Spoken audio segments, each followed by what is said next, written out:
Muy buenos días. En este video trataremos de analizar un poquito la parte introductoria de un nuevo grupo de función inorgánica como son los denominados hidruros. Los hidruros, para tener claro, trabajan principalmente con un átomo que todos conocemos y es el átomo de hidrógeno. Y al hablar del hidrógeno tenemos que saber las valencias que él normalmente trabaja. Y habíamos dicho de que el hidrógeno trabaja siempre, en la mayoría de los casos, con valencia de 1 positivo. Sin embargo, se puede también presentar la posibilidad de que el hidrógeno también trabaje con valencia de 1 negativo. A manera general, para ubicarnos bien, existe esta como mini regla o una forma de asociar cuando el hidrógeno está con positivo y cuando el hidrógeno está con negativo. Yo lo colocaba aquí como que cuando ustedes observan el hidrógeno que se encuentre al inicio o en la parte izquierda del compuesto, estaremos trabajando con estado 1 positivo. Sin embargo, cuando lo vemos en el lado derecho, estamos trabajando con un hidrógeno con signo negativo en la valencia. Los hidruros se clasifican de acuerdo al compuesto que tienen a su lado. Es decir, vamos a ver cómo se puede mezclar este hidrógeno con cada uno de los elementos que se encuentran en la tabla periódica.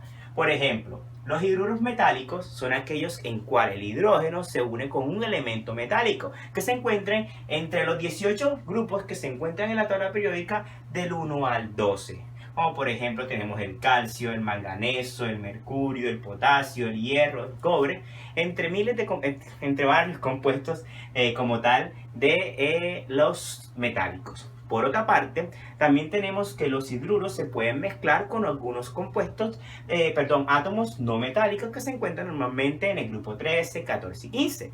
Aquí tenemos, por ejemplo, el silicio, el carbono, el boro, nitrógeno, fósforo, etcétera.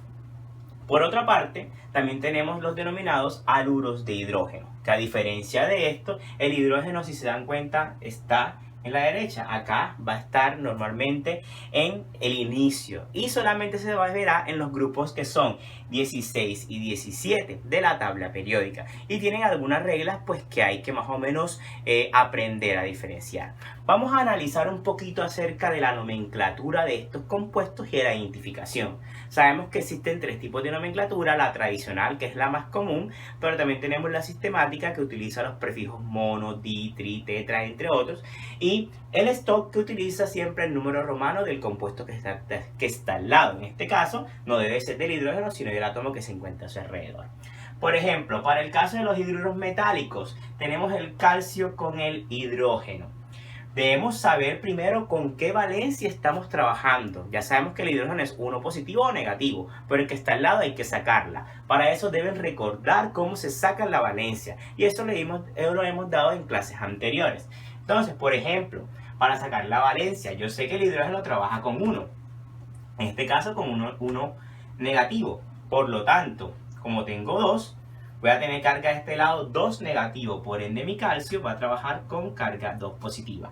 Si ustedes no se aprenden esa parte, también existe la opción un poco más tediosa de buscar en la tabla periódica cuál es el estado de oxidación del calcio y se darán cuenta que su único estado es 2 positivo.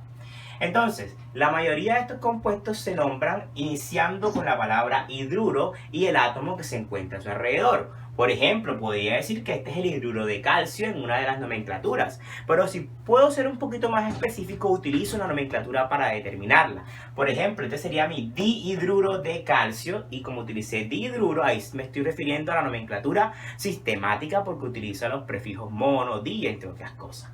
Pero si yo hablo de hidruro de calcio 2, estoy hablando de la nomenclatura stop, porque estoy utilizando la valencia del calcio en números romanos al final del nombre. Así puedo trabajar como por ejemplo hidruro de manganeso, o puedo decir dihidruro de manganeso o hidruro de manganeso 2. Ya esa es la forma como podemos practicar de acuerdo a las nomenclaturas que hemos aprendido. En este caso sería mi dihidruro de mercurio, este sería hidruro de potasio, o pueden poner monohidruro de potasio, o hidruro de potasio 1 porque el estado de valencia del potasio es 1. Aquí tengo mi trihidruro de hierro y mi hidruro de cobre. Estas son la mayoría de las formas en que se pueden nombrar cada uno de ellos. Si ustedes tienen el conocimiento de las nomenclaturas tradicional, sistemática y stop, deberían intentarle darle los 3 nombres posibles a estos compuestos. Cuando hablamos de hidruros no metálicos, ellos se pueden nombrar de acuerdo a la nomenclatura sistemática y stop. Sin embargo, la nomenclatura tradicional de ellos exige unos nombres que les toca aprendérselo o memorizárselo de memoria, como por ejemplo el silano, metano, borano, amoníaco, fósforo, alzano y estivano. Son unos nombres solamente en la nomenclatura tradicional. Pero podemos trabajar en la nomenclatura sistemática y stock de acuerdo a lo que sabemos. Por ejemplo, este sería el tetrahidruro de el silicio. Pero también puede decir hidruro de silicio 4. O sea, pueden utilizar la nomenclatura stock y la nomenclatura sistemática. Solamente la tradicional deberían tener estos compuestos para la hora de analizar. Este sería el metano, o podría decir el tetrahidruro de carbono o el hidruro de carbono 4, de acuerdo a cómo quiera nombrarlo, en la sistemática o en la stock. Si vamos a los haluros de hidrógeno, que trabajan con los grupos 16 y 17, son la parte de todo lo que está en el azufre y todo lo que son los halógenos. Entonces, estos compuestos tienen una forma muy peculiar de nombrarlo de acuerdo a su estado, si se encuentra en estado normal o en estado acuoso.